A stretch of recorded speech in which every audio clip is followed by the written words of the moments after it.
strike. Fantastic from the Brazilian. Antony with a chance. And Antony on debut.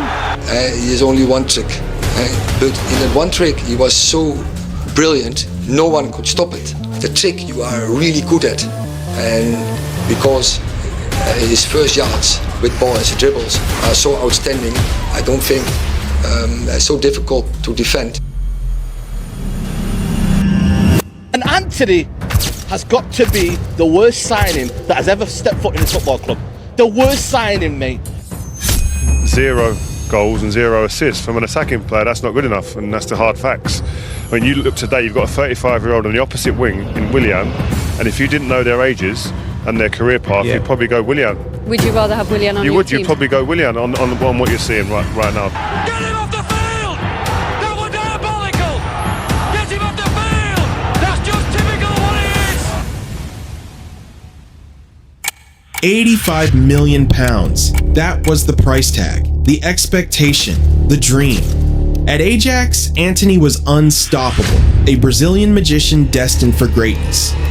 But at Manchester United, he became the face of failure, a flop. And yet, this is not the end of his story, because sometimes you have to fall to rise again.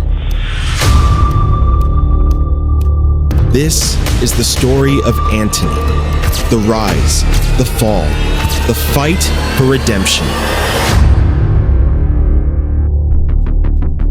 In 2020, Ajax saw what others missed. For 15 million euros, they brought Antony to Amsterdam. At first, many doubted him. Could a skinny Brazilian winger handle Europe's stage? The answer came quickly. Under Erik ten Hag, Antony exploded. Antony, go! Fast feet, sudden cuts, goals that curled like poetry. In the Champions League, he embarrassed Dortmund.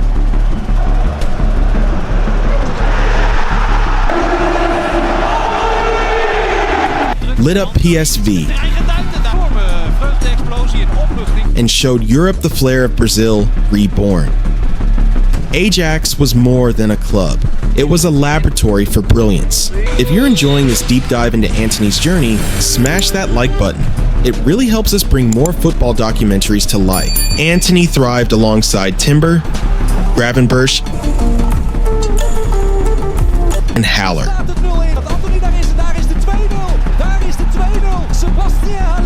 Together, they reminded Europe that Ajax's golden spirit still lived.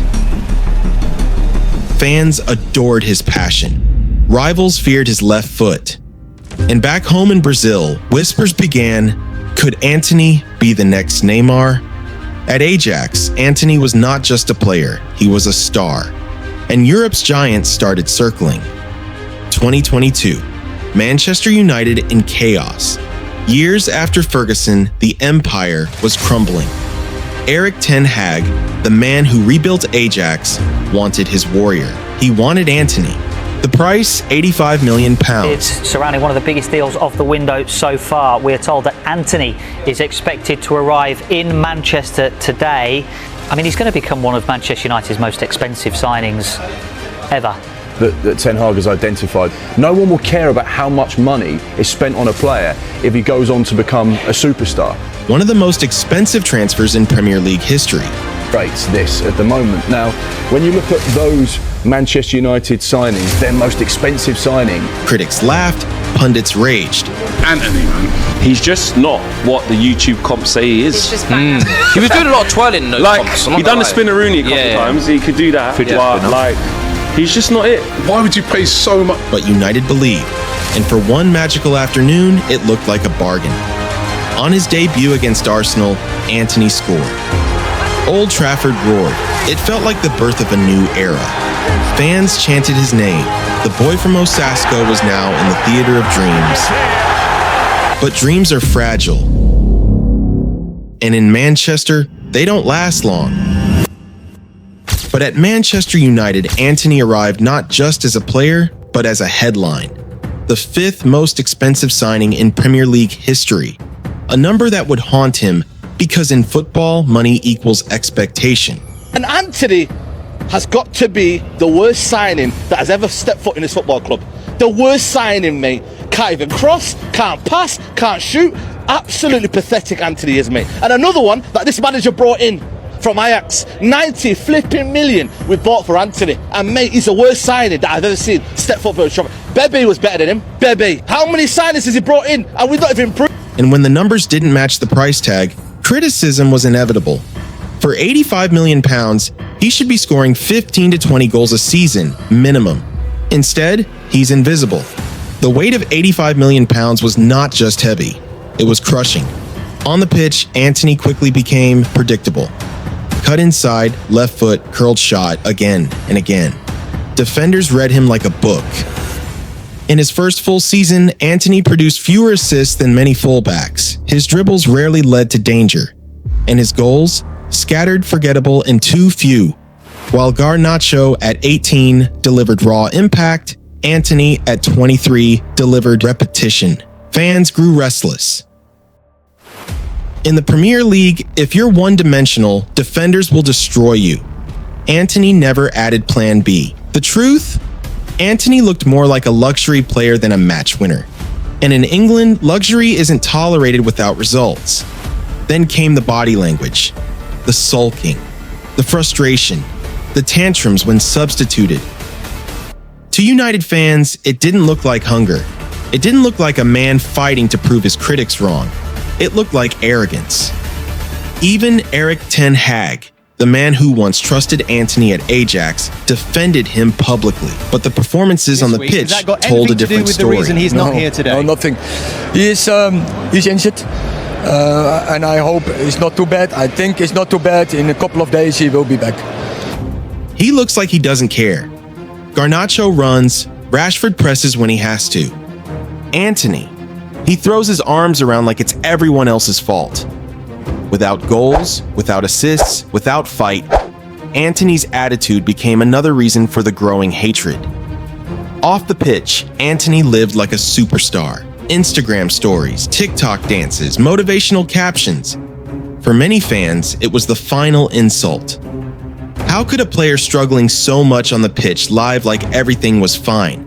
More influencer than footballer. A brand, not a baller. And when personal controversies hit his private life, Antony's reputation plummeted even further. Fair or not, fans connected poor form with poor character. He spends more time on Instagram than on the training ground. It's embarrassing.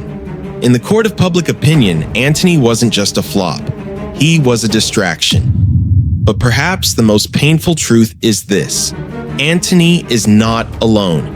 He is part of a pattern, a decade of overspending, underperforming, and mismanaging. Maguire, Pogba, Di Maria, Lukaku, Sancho.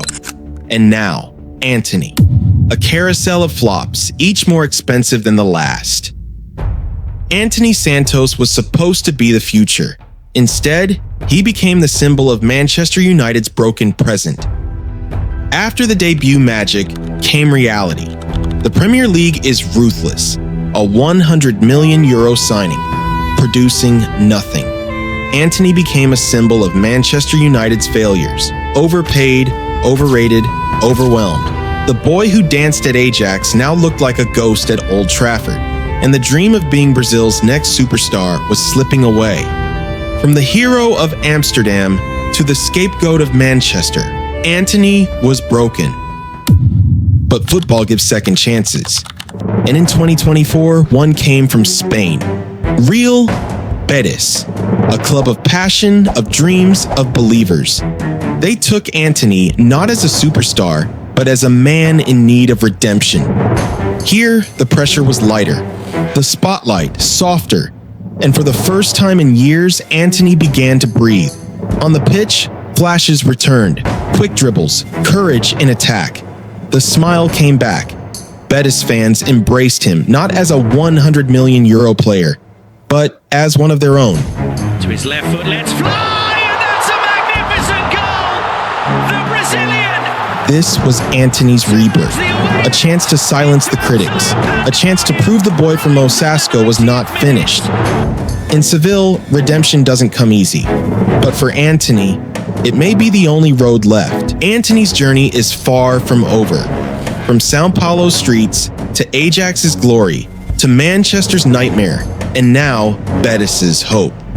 Can he rise again? Can he turn failure into fire?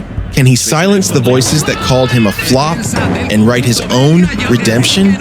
Antony's story isn't just about failure, it's about fighting back. If you want more untold football stories, hit subscribe and join us on this journey. The story of Antony Santos is not about one goal, one season, or one club. It is about resilience, about falling and finding the strength to rise again.